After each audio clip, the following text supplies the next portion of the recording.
बिस्मिल्लाहिर्रहमानिर्रहीम, अस्सलाम वालेकुम। मैं हूं अब्दुल कादिर और आप देख रहे हैं आपका अपना यूट्यूब चैनल। आज तारीख है 13 मई और दिन है जुमेरात का। पाकिस्तान में 73 सालों से जारी एक तनाज़ा जो इन दिनों में शुरू होता है और इन्हीं दिनों में ख़त्म हो जाता है, वो है ईद का चांद कब निकलेगा और ईद का ऐलान कब होगा।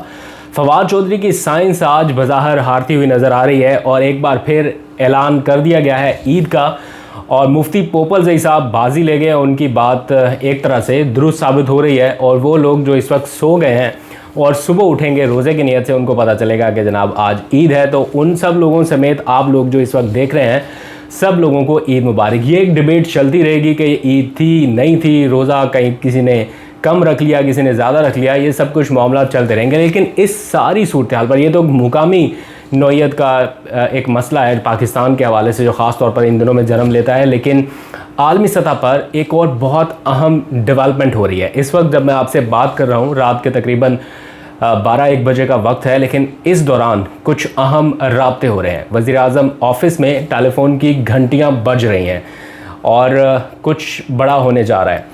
आलमी लीडर्स मसला फ़लस्तीन के हवाले से और इसराइली मुज़ालम जो इस वक्त जारी हैं उनके हवाले से फ़िक्रमंद हैं और राब्तों को तेज़ किया गया है। ख़ास तौर पर मुस्लिम ब्लॉक को मजबूत करके आगे बढ़ाने के हवाले से वज़ीर-ए-आज़म इमरान खान साहब की जानिब से इनिशिएटिव लिया गया। और आज जिस तरह से उन्होंने ट्वीट किया फ़लस्तीनियों के हक़ में, उसके बाद उसने जिस तरह से हेडलाइंस बनाई, आप इंटरनेशनल मीडिया देख लीजिए, आप मुकामी मीडिया देख लें, सोशल मीडिया देख लें, everywhere that is making headlines के वज़ीर-ए-आज़म इमरान खान फ़लस्तीनियों के हक़ में ट्रेंड कर रहे हैं। ऐसा बहुत कम हुआ है जब वज़ीर-ए-आज़म ने अपनी ट्वीट में किसी ट्रेंड को आगे बढ़ाया हो, और आज वही देखने में आया जब उन्होंने ट्वीट किया और कहा कि वो बतौर वज़ीर-ए-आज़म पाकिस्तान फ़लस्तीनियों के साथ हैं और इसराइली मुज़ालम की मज़म्मत करते हैं। बात सिर्फ मज़म्मत तक नहीं रुकी। कल भी मैंने अपने व्लॉग में कहा था कि मामला इससे आगे बढ़ता दिखाई दे रहा है और ऐसा लग रहा है कि शायद ये अब वो वक्त आ रहा है जब इंटरनेशनल सतह पर तस्लीम किया जा रहा है कि मुस्लिम ब्लॉक आहिस्ता आहिस्ता आगे बढ़ रहा है, डेवलप हो रहा है। वज़ीर-ए-आज़म इमरान खान का अब से चंद लम्हात पहले रजब तैयब उर्दगान, तुर्की के जो सदर हैं, उनसे टेलीफोनिक रब्ता हुआ और इसी के साथ साथ किंग सलमान बिन अब्दुल अज़ीज़ से टेलीफोन पर अभी उनकी गुफ्तगू हुई है। ये बहुत अहम नौइयत की रिसेंट डेवलपमेंट है।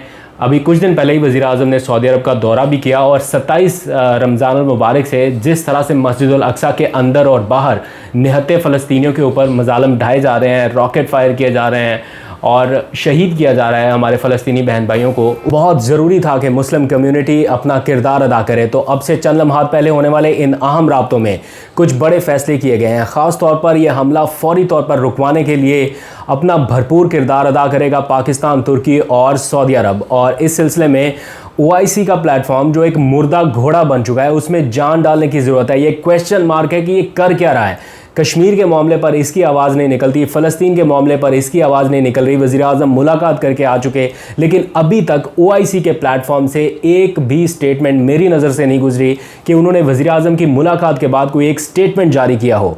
तो वक्त की ज़रूरत है कि मुस्लिम कम्युनिटी जागे, कश्मीर के हवाले से, फ़लस्तीन के हवाले से दुनिया को पैगाम दे। आप यकीन कीजिए कि 55 के करीब इस्लामी ममालिक हैं, 55 के 55 ना सही, उनमें से 10 बड़े इस्लामी मुल्क भी एक साइड पर खड़े हो गए। तो दुनिया की ज़रूरत नहीं कि वो कश्मीरियों के साथ जुल्म कर जाएं या फ़लस्तीनियों के साथ इस तरह का सलूक करें जो इस वक्त हो रहा है। तो वज़ीर-ए-आज़म इमरान खान के ऊपर आपने देखा पिछले कुछ दिनों से जितना दबाव रहा है इसराइल को तस्लीम करने के हवाले से, आपके सामने रही हैं वो सारी बातें, और उन्हें टीवी पर आकर ये बताना पड़ा कि वो इसराइल को किसी सूरत में तस्लीम करने के लिए तैयार नहीं है जब तक फ़लस्तीन का हल ना निकाला जाए। और UAE की जानिब से फ़लस्तीन के मामले पर उस तरह का रद्द-ए-अमल सामने नहीं आया जिस तरह का सऊदी अरब, तुर्की और पाकिस्तान की जानिब से सामने आया। तो अभी UAE ने इसराइल को तस्लीम कर लिया है, वो उस तरह का शायद रद्द-ए-अमल दे भी ना, लेकिन सऊदी अरब का मौक़िफ़ ऑलमोस्ट वही है इसराइल को तस्लीम करने के हवाले से जो पाकिस्तान का है। तो इसी तनाजुर में किंग सलमान बिन अब्दुल अज़ीज़ का वज़ीर-ए-आज़म से टेलीफोनिक रब्ता हुआ। 2 दिन पहले उनकी वली-अहद मोहम्मद बिन सलमान से मुलाकातें हुई। इसी हफ्ते उनका दौरा हुआ और दौरे की वापसी पर किंग सलमान का टेलीफोन करना और फिर तैयब उर्दगान, रजब तैयब उर्दगान की जानिब से उन्हें रात के इस वक्त फ़ोन करना और फ़ौरी तौर पर हमले रुकवाने के लिए कोई मुश्तरका हिकमत अमली बनाना, ये ज़ाहिर कर रहा है कि at the moment Muslim block या मुस्लिम कम्युनिटी या मुस्लिम लीडर्स जो इस वक्त दुनिया में पहचाने जा रहे हैं बड़े मुस्लिम ममालिक के तौर पर या मुस्लिम लीडर्स के तौर पर, वो संजीदगी का मुजाहरा करते दिखाई दे रहे हैं और दुनिया को एक पैगाम जा रहा है कि ये हमले रोकने के लिए उनके ऊपर एक तरह से दबाव बढ़ाना है। और इसी मुलाकातों के दौरान या जो टेलीफोनिक राब्ते हुए हैं उनमें फ़ैसला ये किया गया है कि वज़राए ख़ारजा, तीनों ममालिक के जो वज़राए ख़ारजा हैं वो फ़ौरी तौर पर इंटरेक्ट करेंगे और जहाँ जहाँ पर इस वक्त राब्तों की ज़रूरत है उनको हंगामी बुनियादों पर इसी वक्त से तेज़ किया जाएगा और मामला बहुत कशीदा ना हो जाए, किसी अगली तरफ ना निकल जाए, उसको रोका जाएगा। तो जो ऑफिशियल एलामिया जारी किया गया है प्राइम मिनिस्टर ऑफिस की जानिब से, मैं उसके चंद नोट्स आपको पढ़ के बता देता हूँ। वज़ीर आज़म इमरान खान की जानिब से कहा गया है कि मसला फ़लस्तीन के लिए तुर्की के किरदार को बहुत अहमियत की निगाह से देखते हैं। तुर्की में क्या हो रहा है, मुजाहरे हो रहे हैं, फ़लस्तीनियों के हक़ में लोग सड़कों पर निकले हुए हैं। तुर्की की पार्लियामेंट मुश्तरका करारदाद मंजूर कर चुकी है, तमाम सियासी क़यादत के उसके ऊपर दस्तखत हैं। इस वक्त पाकिस्तान में सियासी क़यादत का उस तरह से किरदार नज़र नहीं आ रहा। सबके अपने अपने मसले हैं, किसी का नाम ECL में डाला जा रहा है, कोई जेल भुगत के आ रहा है, अपोजिशन लीडर कहाँ पर है, पार्लियामेंट किधर है। यहाँ पर कौमी नौइयत के मामले पर सब इकट्ठे नहीं हो पा रहे, तो ये तो फिर एक आलमी नौइयत का मामला है, इसके ऊपर तो सबको इकट्ठे होना चाहिए था। और एक ऐसा मसला जिस पर जो कश्मीर से बहुत हद तक मिलता जुलता है, यानी आप कश्मीर के लिए जितनी कोशिश कर रहे हैं उतनी ही लगभग हमें फ़लस्तीन के लिए भी करनी है, फ़लस्तीन के लोगों के लिए करनी है। अगर आप ये एक्सपेक्ट करते हैं कि मसला कश्मीर के ऊपर आलमी कम्युनिटी आपका साथ दे, तो फिर मसला फ़लस्तीन के ऊपर हमें आलमी कम्युनिटी के साथ मिलकर आगे बढ़ना होगा। तो यही वो सारे मामलात हैं जिनके ऊपर बात हुई है। और तैयब उर्दगान की जानिब से वज़ीर आज़म से टेलीफोनिक गुफ्तगू में कहा गया है कि फ़ौरी तौर पर हमले रुकवाने के लिए अपना किरदार अदा किया जाए। मोहम्मद बिन सलमान, जिनके ऊपर दूसरे अरब ममालिक के साथ बैकडोर डिप्लोमेसी और राब्ते रहे कि इसराइल को तस्लीम किया जाए तो बहुत सारे फ़ायदे और बहुत सारा मामलात आगे बढ़ाकर इकट्ठे चला जा सकता है दूसरे ब्लॉक को साथ मिलाकर। लेकिन तुर्की के साथ सऊदी अरब के जो भी तहफ़्फ़ुज़ात हों, मलेशिया के साथ जो भी तहफ़्फ़ुज़ात हों, लेकिन इस वक्त अच्छी खबर ये है कि फ़लस्तीन के मामले पर Saudi Arab, Pakistan, Turkey on board हैं। इसमें दूसरे ममालिक को भी सामने आना होगा। ईरान, मलेशिया, बांग्लादेश और जितने दूसरे ममालिक हैं, अब नहीं तो फिर कभी नहीं। एक ख़ास मौका आपके हाथ लगा है, दुनिया को बता दें क्या हर साजिश इसराइली कर सकता है लोगों के ख़िलाफ़, हर कॉन्स्पिरेसी इसराइल की तरफ से ही होती है। मतलब जितनी ताकत है वो सारी इसराइल के इर्द गिर्द ही घूमती है। क्या मुस्लिम कम्युनिटी में, मुस्लिम वर्ल्ड में किसी किस्म की कोई कमी है या सोच की कोई कमी है, ये कुछ नहीं अपने तौर पे कर सके। मैंने कल भी जिक्र किया कि जॉर्ज फ्लॉयड, एक स्याफ़ाम अमरीकी मरता है, पूरी दुनिया में हंगामे फूटते हैं, पूरी दुनिया का मोमबत्ती माफिया इकट्ठा होता है, एहतजाज करता है, तोड़ फोड़ करता है। सोशल मीडिया नेटवर्क्स के जो बानी है वो उनके लिए ट्वीट्स करते हैं। यहाँ पर आप गज़ा के लिए, आप इसराइल के लिए ट्वीट करें, यहाँ पर आप आवाज़ ही बुलंद करना चाहिए। आप कश्मीर के लिए कुछ लिख कर देखें ट्विटर पर, आपका ट्विटर अकाउंट सस्पेंड किया जाता है। आपको बोलने की वो आज़ादी नहीं है जिस तरह से बाकी दुनिया में है, मगरबी ममालिक में, मगरबी दुनिया में उनके लोगों को है। तो पाकिस्तानियों को क्यों नहीं, मुसलमानों को क्यों नहीं? इस सारे मामले पर क्या हम किसी से पीछे हैं या हमारी कोई अपनी आवाज़ नहीं है?